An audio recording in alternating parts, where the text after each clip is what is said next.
Neste vídeo conheceremos a história de um homem cuja obsessão, uma simples objeção pela tradução das Escrituras, impactou toda uma nação. Sua história envolve traição, perseguição, contrabando e palavras que literalmente incendiaram o pensamento teológico de vários países. Por fim, como veremos, sua história termina em uma fogueira. Estamos falando de William Tyndale. Primeiramente, devemos nos perguntar o que levou um homem a gritar as seguintes palavras no momento de sua morte: Senhor, abra os olhos do rei da Inglaterra. Para compreendermos a força por trás dessas palavras, precisamos voltar no tempo e mergulhar na história de uma luta pela verdade. O próprio Tyndale descreveu a Inglaterra como um nevoeiro muito denso, onde o conhecimento das Escrituras estava trancado. As missas eram realizadas em latim, uma língua que o povo não entendia, o que criava uma barreira entre o clero e as pessoas comuns. Além disso, a nação estava sufocada sob uma névoa espiritual. Até mesmo os líderes da Igreja Católica não tinham a compreensão das verdades mais básicas do Evangelho, o que levou a Tyndale a se questionar como esses líderes poderiam ensinar as Escrituras para a Igreja.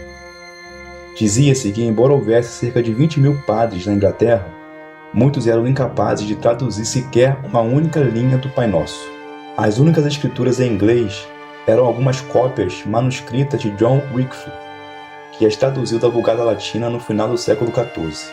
Os Lollardos, seguidores de Wycliffe, ousaram distribuí-las secretamente, mas a mera posse desses livros proibidos podia levar ao sofrimento ou à morte. Naquele contexto, era considerado uma heresia ler ou ensinar as escrituras na língua inglesa, um crime punível com a pena de morte. Uma lei aprovada pelo parlamento autorizava a queima de hereges na fogueira, e em 1408, o arcebispo de Canterbury redigiu as Constituições de Oxford, proibindo qualquer tradução da Bíblia para o inglês sem autorização episcopal. O crime não era apenas traduzir, mas também ensinar as escrituras em inglês.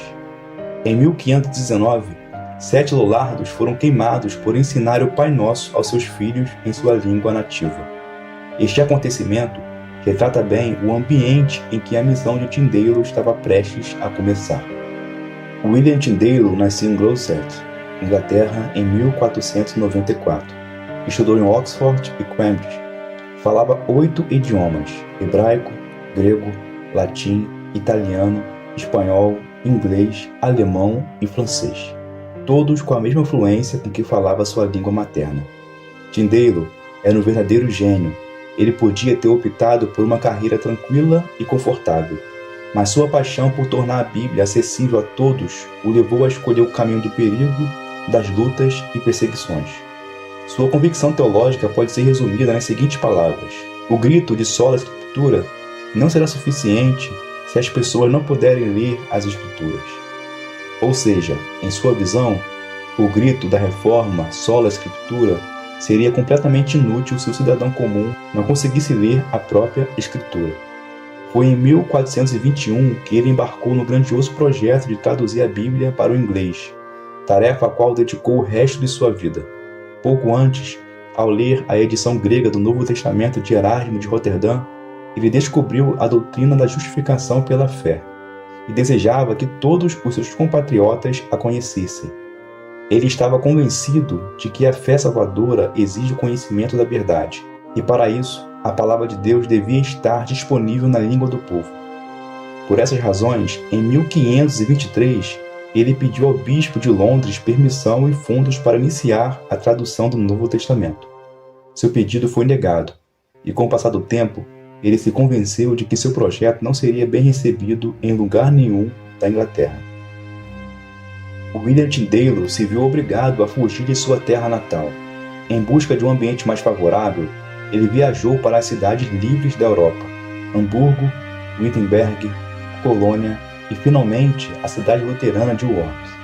Ele não escolheu essas cidades aleatoriamente.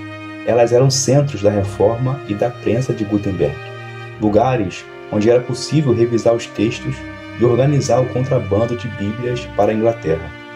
Em 1525, em Colônia, ele concluiu a primeira versão em inglês do texto do Novo Testamento a partir do grego. Logo organizou a impressão e o arriscado contrabando de cópias para a Inglaterra, mas o projeto foi violentamente interrompido por um ataque à gráfica. Abandonando todas as precauções, ele fugiu rapidamente para o sul, para Worms, para escapar da prisão. Worms era uma cidade ideal, não só ostentava diversas gráficas, bom acesso a papel e a vantagem de estar localizada às margens do rio Reno, como também era uma cidade onde a influência de Lutero havia transformado a antiga lealdade católica em convicções protestantes. Lá, a palavra de Deus triunfou sobre a tradição, e a prensa de Gutenberg tornou-se uma aliada da reforma. O livro cabia no bolso, e vários exemplares podiam ser facilmente enviados para a Inglaterra, escondendo-se em fardos de algodão.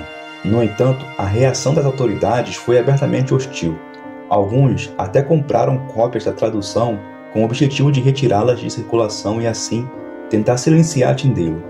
Enquanto isso, ele mudou-se para Antuérpia, uma cidade cosmopolita e mercantil, onde estava relativamente livre de agentes ingleses e do controle do Sacro Império Romano Germânico, que permaneceu católico.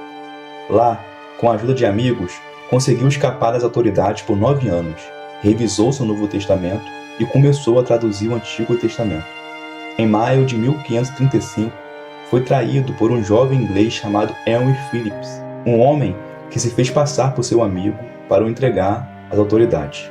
Phillips enganou Tyndale, atraindo-o para longe da segurança de seus aposentos e entregando-o às autoridades católicas. Tyndale foi imediatamente levado ao castelo de Vilvoorde, a grande prisão estadual dos Países Baixos, e acusado de heresia. Em 6 de outubro do mesmo ano, após as autoridades locais tomarem seus assentos, Tyndale foi conduzido à cruz no centro de uma praça perto de Bruxelas e teve a oportunidade de se retratar. Ele se recusou.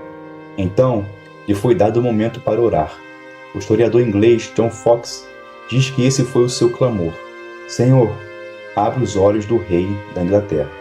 Ele foi então amarrado à viga e uma corrente de ferro e uma corda foram colocadas em volta de seu pescoço. Pólvora foi adicionada aos galhos e troncos secos.